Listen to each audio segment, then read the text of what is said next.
Hello guys, my name is Angelica. I'm from Russia. I'm 23 years old and today I'm gonna share my story with you how I left Russia or escaped Russia. All my life I dreamed about leaving country in which I was born. My life has not been bad, but it seemed to me there must be something more amazing and grandiose and interesting and exciting. And I realized my desire completely as a teenager, about like when I was 13, 14 years old. For a teenager like me, it turned out extremely difficult because I was not from a rich family. Almost all my relatives had lived in Russia for all their lives. No one wanted to leave or just have a foreign education or just see the world. Then I started to explore all the ways how I can leave my country. At the time, the easiest way to me to escape was to immigrate as a student, immigrate through education from one of the countries of Europe. It turned out that many companies are training and preparing your documents for you and escorting you to the country of arrival. But the only thing that stopped me at that time is the price, of course, because I could not afford this as a 16 years old. No, I would not have been giving so much money for this kind of trip from my parents, and they will not be able to provide me and give me supplies and money while I'm there. But I'm not angry about it. I'm really grateful for my parents. They are great and I love them.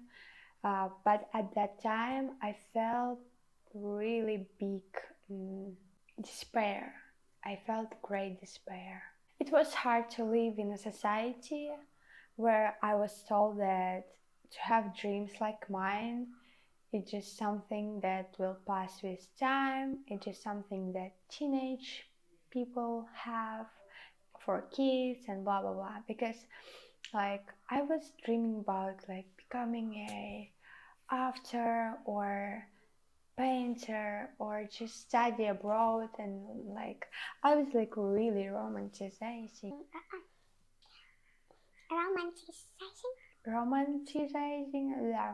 my life at that time. In my environment, um, happy life was if I was studying in school, then I was studying in the university, and then I will have a good husband, and then I will have children, and then I will be just a great mother, and that's all. Of course, it was my dream, and it's still my dream, to be a mother and have family and blah blah blah.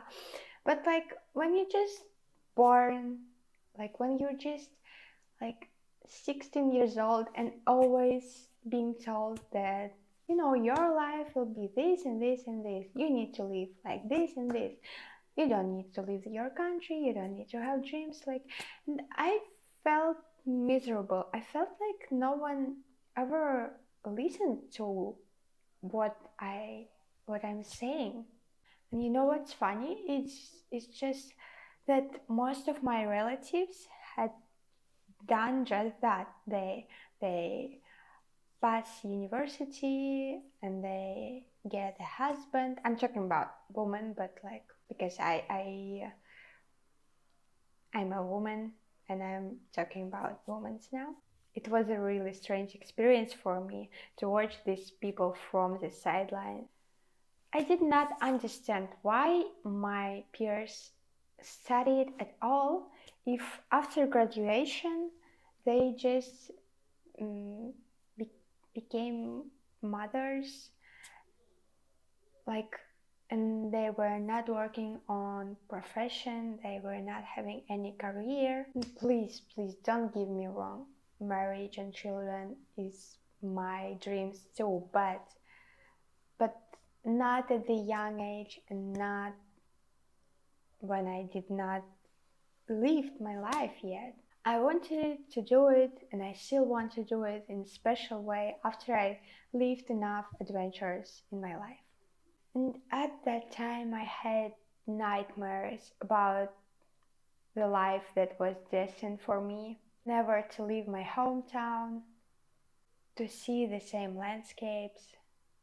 In my nightmares, I always felt like poor and lonely woman. And through my growing up, I also developed a huge depression. Then I went to study in a neighboring city, but most of the time I missed the classes. Did not leave the house. It was hard for me to communicate with people. So I spent my time on the internet looking at the pictures of houses from Norway. I was watching a lot of traveling videos. It was my salvation, and I just imagined that someday a miracle will happen and I will finally achieve everything that I was dreaming of. But the miracle did not happen. A terrible thing happened.